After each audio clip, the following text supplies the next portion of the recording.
అన్నమయ్య జిల్లా వ్యాప్తంగా ఎండలు భగభగా మండిపోతున్నాయి. గతేడాది కంటే ఈ ఏడాది ఎండలు విపరీతంగా పెరిగిపోయాయి. ప్రజలు ఈ ఎండల ప్రభావంతో బెంబేలెత్తిపోతున్న దుస్థితి. దీంతో రాయచోటి పట్టణ కేంద్రంలో రద్దీగా ఉండే రోడ్లు మొత్తం నిర్మానుష్యంగా మారాయి. ఎండ తీవ్రత అరికట్టేందుకు ప్రభుత్వ అధికారులు అక్కడక్కడ చలివేంద్రాలు సైతం ఏర్పాటు చేయాలని ప్రజలు కోరుకుంటున్నారు.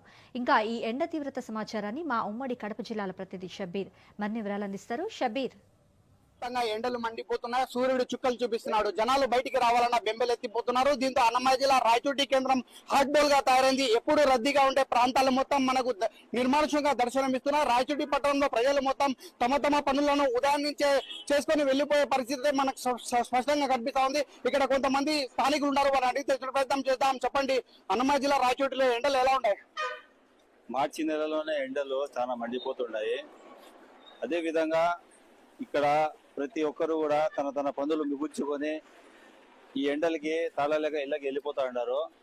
ఈ ప్రభుత్వం కూడా అక్కడక్కడ చలివేంద్రాలను ఏర్పాటు చేసి, అదే విధంగా ఈ ఎండాకాలంలో షుగర్ పేషెంట్లకు కానీ, బీపీ పేషెంట్లకు కానీ, వృద్ధులకు, చాలా మందికి ప్రతి ఒక్కరికి ఒక్కొక్క టెన్షన్ ఉంటుంది. ఈ ఎండ వల్ల ప్రభావం చూపిస్తుంది. అందువల్ల ప్రభుత్వ యంత్రాంగము అక్కడక్కడ చలివేంద్రాలు, పల్లెల్లో నుండి బయట నుండి వచ్చే వారి కోసం, విడిది కోసం అక్కడక్కడ ఇది కొంచెము షామియానా మాదిరిగా ఏదన్నా ఏర్పాటు కనుక చేస్తే చాలా బాగుంటుంది.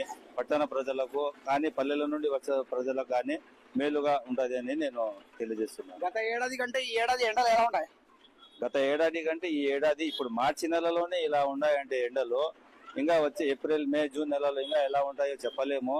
అందువల్ల ముందు జాగ్రత్తగా ప్రజలు కూడా ఎండలో బయటికి ఎక్కడన్నా వెళ్ళినప్పుడు మార్నింగ్ వెళ్ళి మధ్యాహ్నం 10-11 గంటల వరకు పని చేసుకుని ఇళ్ళకి వచ్చేయాలని, అదే విధంగా బయట ఎవరన్నా ఊరికి వెళ్ళాలనుకునే వాళ్ళు కూడా మార్నింగ్ వెళ్ళి పని చేసుకుని వచ్చేయాలని, అదే విధంగా ఎండలో వెళ్ళినప్పుడు తగు జాగ్రత్తలు, వాటర్ కానివ్వండి, అలాగే మజ్జిగ కానివ్వండి, గ్లూకోజ్ కానివ్వండి, ఏదో ఒకటి లాంగ్ పోయే వాళ్ళు అది పెట్టుకుని వెళ్ళి మధ్యలో తాగి, ఎందుకంటే ఈ ఎండ వల్ల వడదెబ్బ ప్రభావం అనేది అధికంగా ఉంటుంది.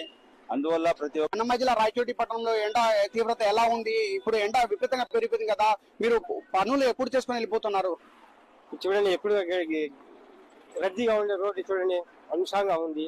జనాలు ఇప్పుడు ఎక్కడ తిరగడం లేదు. గతం కన్నా ముందే వచ్చేసింది ఈ ఎండ. ప్రభుత్వం చలివేంద్రాలు పడితే బాగుంటుందని. అన్న, గత ఏడాది కంటే ఈ ఏడాది ఎండలు ఎలా ఉన్నాయి? ముందే వచ్చేసింది ఎండ. గతం కన్నా ముందే ఎండ తీవ్రత చూడండి, గడ్డీగా ఉండే 24/7 ఇక్కడ గడ్డీగా ఉండే బంగ్లా ఏరియాలోనే జనాలు ఎక్కడ ఉన్నారు. గత ఏడాది కంటే అన్నమయ్య జిల్లా రాయచోటిలో ఎండ తీవ్రత విపరీతంగా పెరిగిపోయిందని ప్రభుత్వం కూడా చొరవ తీసుకుని అక్కడక్కడ చలివేంద్రాలను కూడా ఏర్పాటు చేయాలని చెప్పి ఇక్కడ స్థానికులు అయితే కోరుకుంటున్నారు.